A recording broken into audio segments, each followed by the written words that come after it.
का कोई भी फॉर्मूला जब भी आप देखते हैं तो ये फॉर्मूला बिल्कुल भी सत्य नहीं है। यहाँ इस फॉर्मूले में कुछ कमजोरियां हैं, तो इसीलिए हमें कमजोरी वाली बात नहीं पढ़नी है, हमें बेसिक फंडामेंटल पॉइंट पढ़ना है जो गलत नहीं होने वाला है। तो एल्केन वो कार्बनिक यौगिक है जिसमें केवल कार्बन हाइड्रोजन होते हैं और केवल सिंगल बॉन्ड हो कार्बन कार्बन के बीच में। दोस्तों ये वही क्रियात्मक समूह है जो पेड़ पर जब भी फल पकता है तो उसमें जो स्वाद आता है और जो सुगंध आती है उसके लिए जो उत्तरदायी कारक है वो इन दोनों ही क्रियात्मक समूह की वजह से आता है। तो स्टार्ट करते हैं ऑर्गेनिक केमिस्ट्री का ये कोर्स। ये कोर्स उन स्टूडेंट के लिए लाभदायक है जिन्होंने आज तक ऑर्गेनिक केमिस्ट्री नहीं पढ़ी है। तो बिल्कुल बेसिक से स्टार्ट करेंगे ऑर्गेनिक केमिस्ट्री को और 15 दिनों में ऑर्गेनिक केमिस्ट्री को इस लेवल तक लेके जाएंगे कि आप किसी भी लेवल की बुक पढ़ें आपको बुक समझ में आए और कोई भी टीचर समझाए तो वो सब कुछ समझ में आए। तो स्टार्ट करते हैं।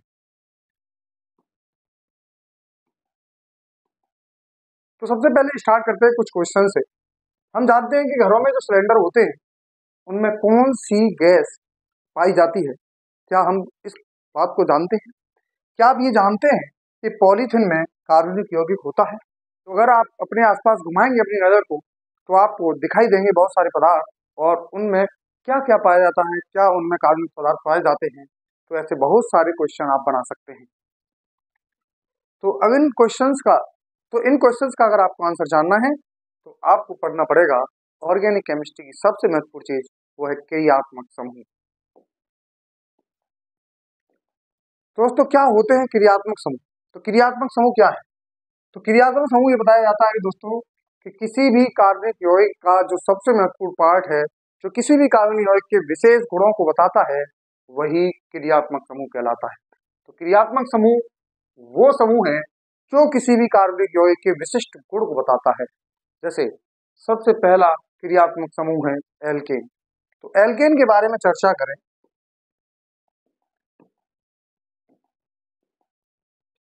तो अगर एल्केन के बारे में चर्चा करें तो एल्केन वो कार्बनिक यौगिक है जिसमें कार्बन और हाइड्रोजन तो होता है, साथ में कार्बन और कार्बन के बीच में केवल सिंगल बॉन्ड होता है। क्या कहा हमने? एल्केन वो कार्बनिक यौगिक है जिसमें केवल कार्बन और हाइड्रोजन होते हैं और कार्बन और कार्बन के बीच में केवल क्या होता है? सिंगल बॉन्ड होता है। अगर कहीं भी डबल बॉन्ड आ गया तो दोस्तों उसे एल्केन नहीं कहेंगे और उसमें केवल क्या होना चाहिए? कार्बन और हाइड्रोजन। दूसरा क्रियात्मक समूह है आपके सामने, उसे कहते हैं हम एल्केन। एल्कीन क्या है? तो एल्कीन के बारे में बात करें तो ये ऐसा कार्बनिक यौगिक है जिसमें कार्बन और हाइड्रोजन तो होता है, केवल कार्बन और हाइड्रोजन भी होता है। बस यही फर्क है एल्केन और एल्कीन में कि यहाँ कार्बन और हाइड्रोजन तो होता है लेकिन कार्बन और कार्बन के बीच में यहाँ डबल बॉन्ड पाया जाता है। दोस्तों अगर एक भी डबल बॉन्ड आ गया कार्बन और कार्बन के बीच में तो ऐसे कंपाउंड को हम क्या कहते हैं? एल्कीन कहते हैं। बहुत सिंपली आपको ये समझ में आ रहा होगा कि एल्कीन क्या है, एल्कीन क्या है। आपको कोई फॉर्मूला याद रखने की आवश्यकता नहीं है, कोई फॉर्मूले याद नहीं करने, क्योंकि आप जिन फॉर्मूलों को बारे में देखते हैं, इस तरह का कोई भी फॉर्मूला जब भी आप देखते हैं तो ये फॉर्मूला बिल्कुल भी सत्य नहीं है। यहाँ इस फॉर्मूले में कुछ कमजोरियां हैं, तो इसीलिए हमें कमजोरी वाली बात नहीं पढ़नी है, हमें बेसिक फंडामेंटल पॉइंट पढ़ना है जो गलत नहीं होने वाला है। तो एल्केन वो कार्बनिक यौगिक है जिसमें केवल कार्बन हाइड्रोजन होते हैं और केवल सिंगल बॉन्ड हो कार्बन कार्बन के बीच में। और एल्कीन वो कार्बनिक यौगिक है जिसमें कार्बन और कार्बन के बीच में डबल बॉन्ड होता है। तो दोस्तों आगे हम समझते हैं कि आगे और कौन क्रियात्मक समूह है। तो दोस्तों हमने देखा कि अगला क्रियात्मक समूह एल्काइन है। तो एल्काइन भी वही कहानी है कि ये भी एक कार्बनिक यौगिक है जिसमें कार्बन और हाइड्रोजन होता है और कार्बन और कार्बन के बीच में दोस्तों ट्रिपल बॉन्ड होता है। क्या होता है दोस्तों? Triple bond. अगर एक भी ट्रिपल बॉन्ड पाया जाएगा तो उसे एल्काइन कहेंगे। तो हमने कहा एल्केन क्या होता है?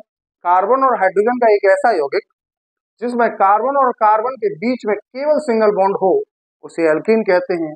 अगर कहीं एक भी डबल बॉन्ड आ गया तो उसे एल्कीन कहते हैं और कहीं एक ट्रिपल बॉन्ड आ गया तो इसे एल्काइन कहते हैं। एल्केन में केवल सिंगल बॉन्ड पाए जाते हैं, एल्कीन में डबल बॉन्ड पाए जाते हैं और एल्काइन में ट्रिपल बॉन्ड पाए जाते हैं। इसके बाद जो अगला क्रियात्मक समूह है वो है हेलो एल्केन। क्या है दोस्तों? Halo alkane. तो बस वही समझा रहे हैं कि हेलो एल्कीन में क्या करना है कि कार्बन प्लस हाइड्रोजन तो होता है यहाँ पे, और सिंगल बॉन्ड होता है कार्बन कार्बन के बीच में, तो उसे एल्केन कहते हैं। यदि यहाँ हाइड्रोजन एक कम करके और यहाँ पर हेलोजन ग्रुप भी जोड़ दिया जाए, FCl, Br और I, अगर इनमें से कोई भी एक ग्रुप जोड़ दिया जाए तो इसे हम हेलोएल्केन कहते हैं। हेलोएल्केन में कार्बन और हाइड्रोजन के साथ केवल एक इनमें से कोई सा भी ग्रुप हो सकता है, तो ऐसे कार्बनिक यौगिक को हम हेलोएल्केन का नाम देते हैं। ऐसे ही हम अल्कोहल की बात करें कि अल्कोहल की पहचान कैसे करते हैं, तो वही कार्बनिक यौगिक है कोई, अगर इस कार्बनिक यौगिक में एक OH ग्रुप जुड़ा हो इस तरीके से, तो इस तरह के कार्बनिक यौगिक को अल्कोहल का नाम दिया जाता है। क्या कहते हैं दोस्तों? इसे अल्कोहल कहते हैं। दोस्तों ये वही क्रियात्मक समूह है जो पेड़ पर जब भी फल पकता है तो उसमें जो स्वाद आता है और जो सुगंध आती है, उसके लिए जो उत्तरदायी कारक है वो इन दोनों ही क्रियात्मक समूह की वजह से आता है। ऐसे क्रियात्मक समूह एल्डिहाइड और कीटोन है, जिनकी वजह से किसी भी फल के अंदर सुगंध और उनके अंदर मिठास आती है। दोस्तों अगर हम बात करें कि किसी भी कार्बनिक श्रृंखला में अगर CHO ग्रुप जुड़ा है, दोस्तों क्या जुड़ा है? CHO, तो CHO ग्रुप को हम क्या कह रहे हैं? एल्डिहाइड। लेकिन केवल CHO ग्रुप देखना नहीं है, ये किसी दूसरे स्वरूप में भी आता है। दूसरे स्वरूप में है, कुछ ऐसे स्वरूप में भी आता है, C डबल बॉन्ड O और H, इस तरीके का अगर कोई भी ग्रुप है तो ऐसे ग्रुप को हम क्या कहते हैं? Aldehyde. C double bond O के साथ में या इस कार्बन से क्या जुड़ा हो? H जुड़ा हो, तो ऐसे क्रियात्मक समूह को हम एल्डिहाइड कहते हैं। इसके बाद बात आती है कीटोन क्या है, तो दोस्तों यही इसी में थोड़ा सा चेंज करें और C डबल बॉन्ड O के दोनों तरफ अगर कोई कार्बन आ जाए तो ऐसे क्रियात्मक समूह को कीटोन कहते हैं। केवल C डबल बॉन्ड O को देखकर कीटोन नहीं कहा जाता, C डबल बॉन्ड O के दोनों तरफ C आ जाए तो उसे हम क्या कहते हैं? कीटोन कहते हैं।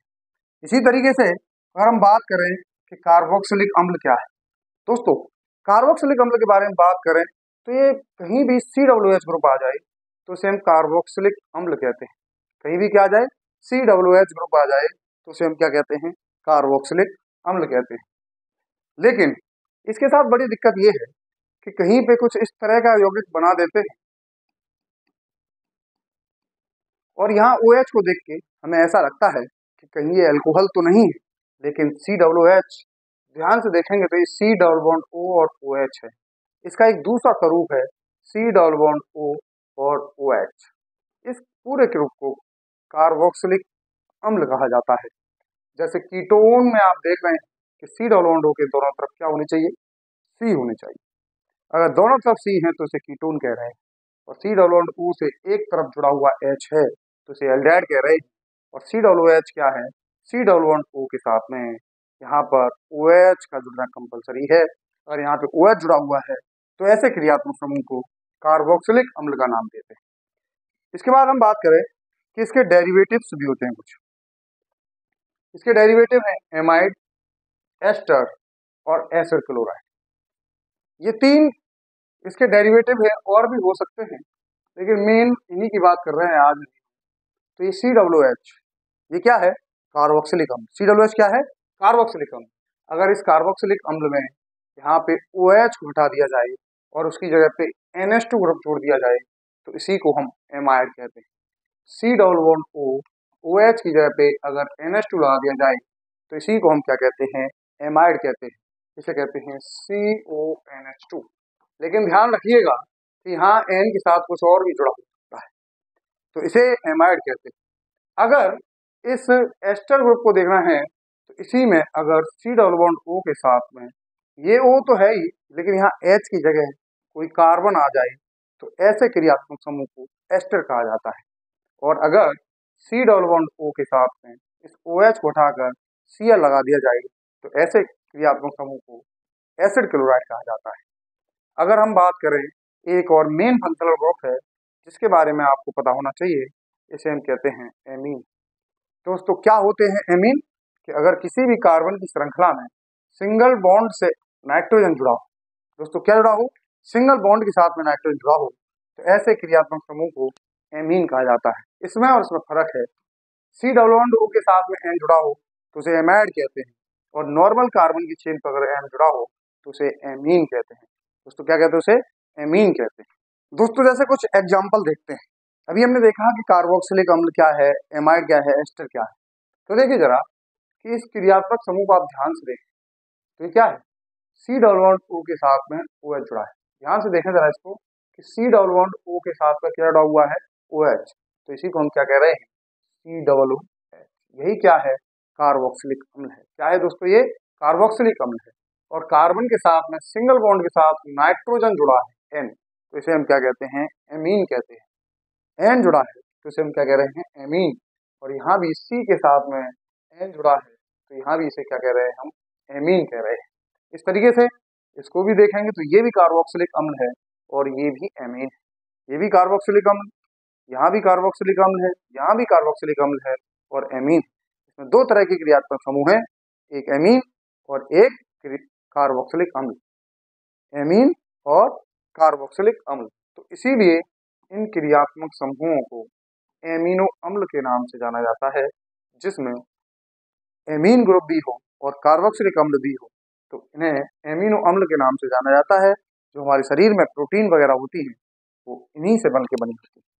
तो दोस्तों हम समझ पा रहे हैं कि क्रियात्मक समूह हमारे लिए कितने आवश्यक हैं। हम सबसे पहले पहचान कर पाएंगे तो हम ऑर्गेनिक केमिस्ट्री को आगे पढ़ पाएंगे। Thank you.